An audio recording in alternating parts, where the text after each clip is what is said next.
ఇంకొక మాట చెప్తా, నాకు రాజకీయంగా నా మనసులో ఇంకొక కోరిక ఉంది. రాజకీయంగా మనసులో నాకు ఒక కోరిక ఉంది, అది నవంబర్లో చెప్తాది.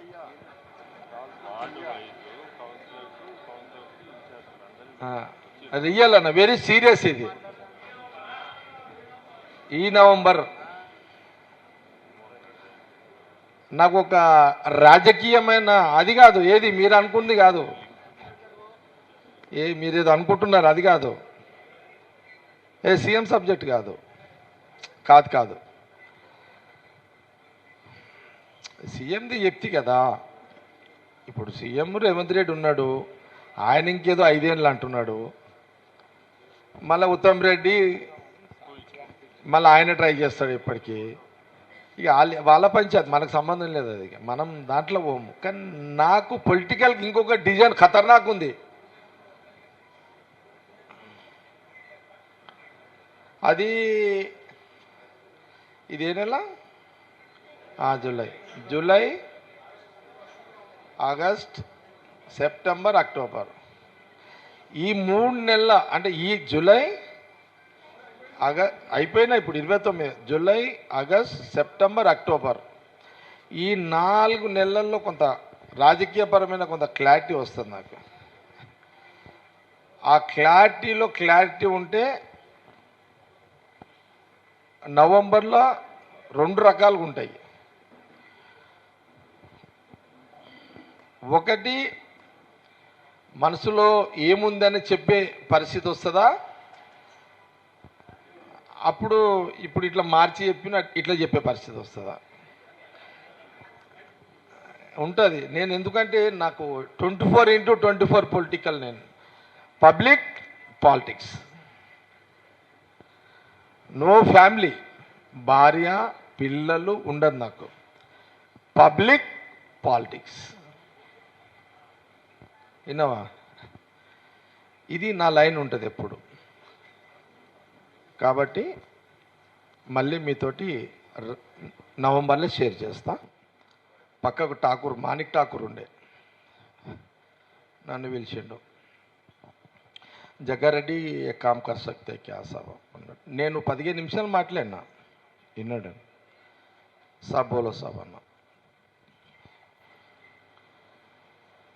अगर आपको किसी के ऊपर गुस्सा आए तो कांग्रेस पार्टी में, నీకు కాంగ్రెస్ పార్టీలో ఎవరి మీద కోపం వస్తే బయట తిట్టకు, నువ్వు ఢిల్లీకి రా, నాకు వచ్చి నా ముందు తిట్టు అని చెప్పిండు ఆయన. నిజంగా ఇది అబద్ధం కాదు. పక్కకు మాణిక్ ఠాకూర్ ఉన్నాడు. अगर आपको गुस्सा है तो, अगर राहुल गांधी मर्చిపోయారు, राहुल जी भी भूल गए होंगे. राहुल जी बोले भाई आपको अगर किसी के ऊपर गुस्सा है तो सीधा दिल्ली आओ, मैं अपार्टमेंट देता हूँ, मेरे सामने आके वो तुम्हारा गुस्सा क्या बोलना चाह मेरे सामने बोलो, मगर मीडिया के सामने मत बोलो అన్నాడు ఆయన. మీడియా ముందు అనకు, కోపం వస్తే నువ్వు నా దగ్గరికి రా, నా ముందు ఏమంటావాను నువ్వు అని. అందుకే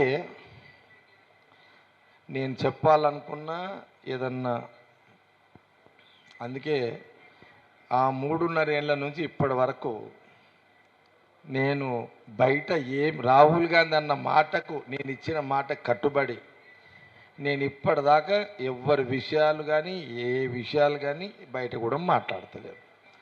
ఈ జూలైలో మాట్లాడుతున్నా కాబట్టి ఈ వివరణ ఇచ్చిన నీకు. అరే జగ్గారెడ్డి మాట ఏదో చెప్తాన్నాడు 30 తారీఖు లోపల, మరి ఏం చెప్తలేడు, మాట తప్పిండా? నేను మర్చిపోతే మీరు యాడ్ చేసారు. ఓకే, మీడియా గుడ్ యాక్టివ్ ఉన్నది, యాడ్ చేసారు. కానీ జగ్గారెడ్డి 30 లోపల మాట్లాడుతున్న మాట ఏమైంది అని మీరు యాడ్ చేసారు. నా మాట మీద నేనున్నా, కానీ ఇక్కడ ఏముంది, मैं राहुल जी को बात दिया, 3.5 साल बाहर बात नहीं करा, अभी भी करता नहीं. నేను ఏదైనా మాట్లాడేది ఉంటే ఇక తప్పదు, మాట్లాడాలి. ఇక కాంగ్రెస్ పార్టీ రాజకీయాలు లేకపోతే కాంగ్రెస్ గవర్నమెంట్ ఏదైనా నేను బయట మాట్లాడాలంటే ఫస్ట్ ఢిల్లీ ట్రైన్ ఎక్కి ఢిల్లీకి పోయి రాహుల్ గాంధీ గారికి ముందు చెప్పిన తర్వాతనే మీడియా ముందు మాట్లాడతాం.